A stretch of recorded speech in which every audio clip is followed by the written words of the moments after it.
My name is Ocean Gross, and we are currently acquiring businesses, and these are all the ways that we are looking to acquire businesses. These are the things that we're doing today, right now, to be able to acquire new businesses, and I'm going to go in depth exactly how we're doing each one of these. So, number one is paid ads, specifically Meta. And what I will say was interesting about this is I've been running ads for such a long time that it just came naturally to me, but it's literally just as simple as running a call funnel. Now, what is a call funnel? Essentially, a call funnel is saying, hey, I do this thing. Are you interested in working with me or booking a call? That's it. And so you can see this is actually one of the ads that we're using. There's tons of different ads as we're testing.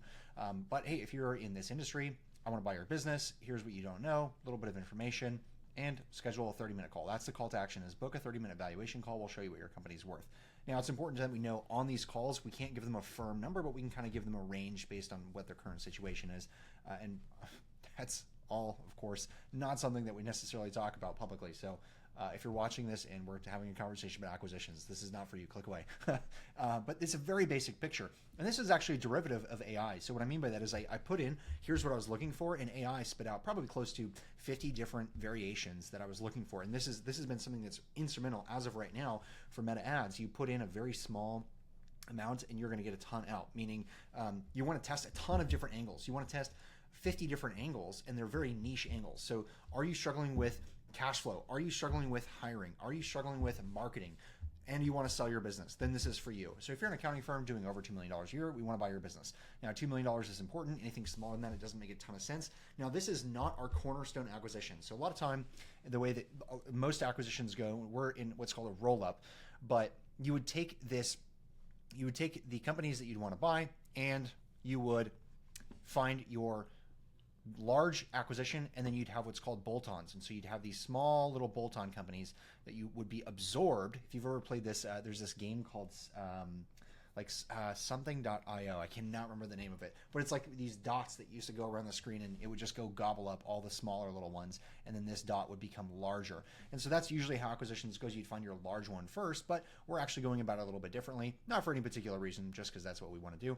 We're going to go for the smaller one first, and then once we find a few smaller ones, we're going to put them together, and then we're going to go out and buy some larger ones. That's not exactly what it's actually made a video on roll-ups and what this type of private equity is called, but that's paid ads, and that I would say is the actual core of what we're doing. There's no reason for that. I think it's just a very easy system to get conversations very fast, and it's also bespoke deal flow. I want to be very clear, which I'll get into that bespoke deal flow later. So number two is paid ads on LinkedIn. So same exact thing. You're using a call funnel. You're paying for money to get in front of other people. Just like this ad, you can actually just use this ad for acquisitions, and then we're going to put that on LinkedIn. Now, the good thing about LinkedIn, Facebook is more of like just a blast. You kind of go in front of a large pool of people, and then some people are going to see it, some people are going to click on it.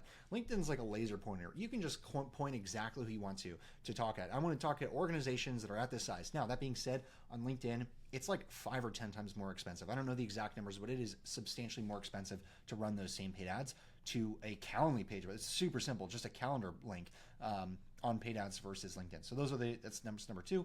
All right, number three. These are the three that are probably the core responsible for what we're doing. Direct mail campaigns. People have really slept on this. In direct response media, we're used to seeing something like 1% reply rate and being like, oh my goodness, this is amazing. In direct mail campaigns, because they're so different, and if you can do them the right way, you can get almost double-digit reply rates with direct mail. So it's very, very different. And the way that we approach this is different than we would approach it on Meta. So Meta is like, we want to buy your business. If you're interested, click it. With the direct mail campaign, it's the direct mail is an indirect way. So we say, hey, we're considering doing some deal making in this industry. Would love to have a conversation with you, very indirectly. If you'd ever consider selling is not really something we put in there. There's different ways that you can do it, and you can split test it, but this is much more expensive. So you're talking about, I don't know, anywhere from $2 to $5 per letter sent, depending on how you send it, where you're sending it. And that includes all in for the letter itself as well as mailing it. So that's direct mail campaigns, and we'll just have, hey, give me a contact here. It's very simple, very informal. It's not a very long ad copy. It's very simple because we are the ones that have the offer. So number four, LinkedIn outbound. So this is a little bit different. This is much harder to scale, but there's a way to do this. I'll say not the way that we do this because we want to make sure we're compliant with the platforms, but there is someone who has done this, which is slightly sketchy. They went and bought a bunch of fake IDs, and then they went and made a bunch of verified LinkedIn accounts, and then they had a messaging service. I don't know what the app is called, but you just search up LinkedIn outbound messenger service. and they connected all of these accounts. So they have like 100 accounts with a bunch of fake IDs that are quote verified, and they're sending mass amounts of LinkedIn outbound using credits, using in-mails. And it's such a non-saturated way to go about it because the amount of messages that you get on LinkedIn is very small. So the message, the cost per message is still actually pretty high, but your response rate's pretty good on LinkedIn, especially because you can target very directly who you want to talk to. All right, next one. In-person networking events, I prefer these not a ton. The reason I don't really like in-person networking events is because networking events are very finite and you can have a small number of people. What I do prefer, though, is large industry events. So in-person networking is like go to your local whatever chapter and like talk about nothing productive for an hour. Horrible waste of time. Industry events, though, where you have thousands or tens of thousands of people in the same room, that is very valuable. So if there's a conference that we're going to pick out, we're going to find what conference is this? Is this industry specific? So we're in a industry. You can put two and two together. You already know what it is, but I'm not going to say what it is. So we're going after this industry. This is why we're doing this. And we're going to find industry events. So if I was going after engineering firms, for example, I would go find engineering firm conferences and events to be able to acquire. All right, next one. Cold calling. There's two different ways that you can do this, and I'll actually just kind of show these next two. You can do cold calling versus pay per call, or you can do via interns. So we can hire people to go call on our behalf, and these are generally sales reps who are seasoned, who can feel comfortable calling people, or you can do pay per call services. Now, pay per call is really expensive. But let's say that we have someone on our staff or on our team who might be a good fit. We'll ask them, hey, go and make cold calls to this industry, and here's the deal flow that you're responsible for. These are people who are going to be involved in the entire deal process, but they're going to be the first touch point. And it's literally just going to a software like Apollo, finding all of the people that you want to get in contact with, and then calling them up on the phone. It's very simple as that. And then you want to make sure that you have a good script for all these. And if you don't know what script to use, I'm sure there's going to be some resources. You can just ask AI, hey, what should I use? Or write me a script for this thing, and make sure it's simple and tasteful. You don't want to come off like a weirdo, like you're trying to sell something. So that's cold calling. Referral programs are great. So you would think and ask AI, who are all the people that are going to touch our target audience that might be a good fit for this? So an example of this would be attorneys. Ironically enough, this is sort of like, this is legal, but not necessarily a fun way to do it. People who are going through divorces are really good targets.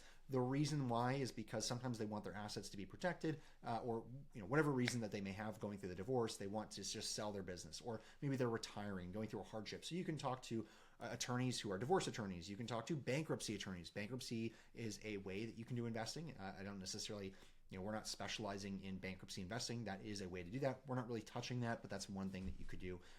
You could also find who are the people that accountants go to. You could find coaching programs that have a group of accountants in it, and these are you could talk to them and say, you have a coaching program we would like to acquire, and we're going to go talk to your students and tell them we want to buy your business if you're in a certain criteria. So next one is strategic partnerships. That kind of goes hand in hand with the other one, but strategic partnerships are more so like if you have a person who you thought about acquiring but didn't actually buy their business, they may be a great strategic partnership. Another one would be platforms, so large online platforms. So if you have let's say that you're looking to buy brick and mortar services, and you have a person who has a social media page with 100,000 followers, and they're all hyper focused on brick and mortar services, then you may strategically partner with that person and ask them, hey, can I advertise on your platform? And you'd pay them per post, or you'd pay them to have some kind of referral. This works as well with like school communities or Facebook groups. Those are a great example of strategic partnerships. And the way that you'd go that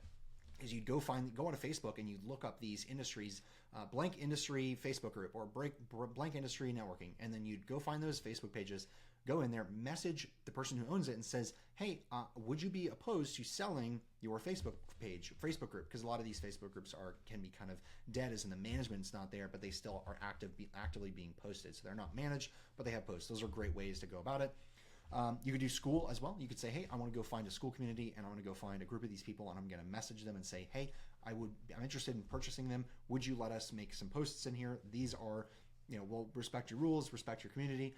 We would provide value, but we want to acquire businesses. Would you be opposed to that? And these are all ways that you can get very bespoke deal flow, that it's not carnage. When you get into this bidding war, and weird thing about acquisitions is that the person who does the least amount of due diligence ends up offering the highest price and then getting the business because they're the least qualified person to be buying this business. And so what will happen is you'll have these people that are like who you should not be selling your business to will buy the business, and they may even just run it into the ground. And they'll often try something like seller financing, where the seller holds that debt, meaning you've heard of buying businesses with no money down, which is, you know, wildly, usually unrealistic. Obviously, there's sometimes in which case this has been done. But let's say that essentially the seller is giving the person who's buying it a loan. And so when you're loaning this person money, you want to know this person's capable. So let's say that I seller finance $1 million, but this person runs the business over. I'm on the hook for that. And like, I don't get that as the seller, that $1 million is gone. So you got to be really careful about who you're selling your business to. And that's one of the downsides of finding broker deals, is that there's going to be a ton of other people that are just in a bidding war. And most businesses that go to market, I can't remember exactly what it is, but most businesses that go to market don't actually end up selling. So it's a total sham. It can be total waste sometimes. There are obviously legitimate platforms out there, but sometimes it just goes right. Next part is email marketing campaigns. So I talked about Apollo earlier. You just go find a stupidly large list and just scrape them. Email is very interesting because it works. There's what's called the barbell effect. And so a barbell, I'll just look up a barbell, is a thing that looks like this. And you'll notice there's two ends to the barbell, and one end and two ends. In that, your barbell looks like this. So let's just say you have one bar, and then you have your little tiny bar. And so it's a little bit of a lopsided barbell, if you will. And what this just means is things will go to the two extremes. So we see this in short form and long form. So let's just say this is short and this is long. Things really have gone to either long form, hyper long form, or really short form. That's kind of how we've seen content. So that's an example of the barbell effect here. Now, email is the same way. So you want to have two different ways. You want to find your what's called your dream 100, and then you want to find your 100,000. So you just find 100,000 people that you can reach out to. That's an example of how you do it, and that's your barbell effect right there. And so you're gonna talk to these two people. You're going to reach out to your Dream 100 who you really want to talk to, and you're going to create hyper customized messages to those people, and you can do multiple. So you can hit those Dream 100 with email. You can hit them with ads. You can hit them with direct mail, and you can also hit them with LinkedIn, and you can hit them with calling. So you can really you can hammer that one person, those 100 people on that list. I really want to buy your business. I want to have a conversation with you. And then on the flip side, for the 100,000 people, you can just kind of more say, hey, this is a general, we want to buy businesses. If you're in this category, let me know. And so that's a great way. I love email. Email has a very low cost per 1,000 impressions. The downside is email is very fickle and requires tons of like meta things to know, and it's constantly changing. So for example, many months ago, Microsoft was really good. You could use a ton of Microsoft campaigns, and like you would use Microsoft domains. They'd work really well, and they kind of shut that down. It became really difficult. And then also email copy is very fickle, and then landing an inbox, making sure that you don't say things. We had like a 10-step program just to make one cold email and to make sure that it converted really well into like a paying customer. And it was like very, very difficult because we had to stick it through a spam checker, and then we had to simplify the ad copy, the email copy. And so a spam checker just checks for words, and there's like mailmeteor.com or something like that, where you'd actually put in your email, and it would tell you, it would highlight words, and it would say, this word's wrong, you can't say this in email, because otherwise it'll go to spam. And then you'd want it to be at an easy to read reading level, and it'd have to be very short. So email is very fickle, but there are also people that you can reach in email that you couldn't reach on like paid ads, for example, because some people just live in their inbox and they don't live on Meta. So those are all the ways that it kind of covers that.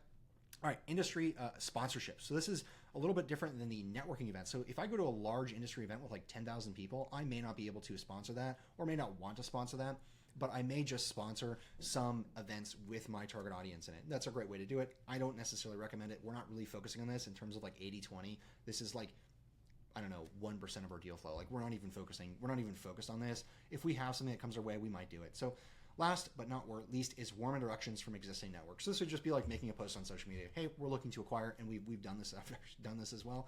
We're looking to acquire businesses. If you know of anyone, let me know. I've actually had people reach out to me and say, we know someone. What are you going to do with the leadership team afterwards? Depending on if you're going to keep them around or not, we'd be interested. We'd introduce you to people. So these are all the different ways. Our 80-20 is we're going to spend 80% of our effort on paid ads, specifically direct mail campaigns, cold call, and then emailing for our Dream 100. That will probably get us to the place where we get our first few acquisitions under our belt. And I will, if you like this video, you also might like this video as well.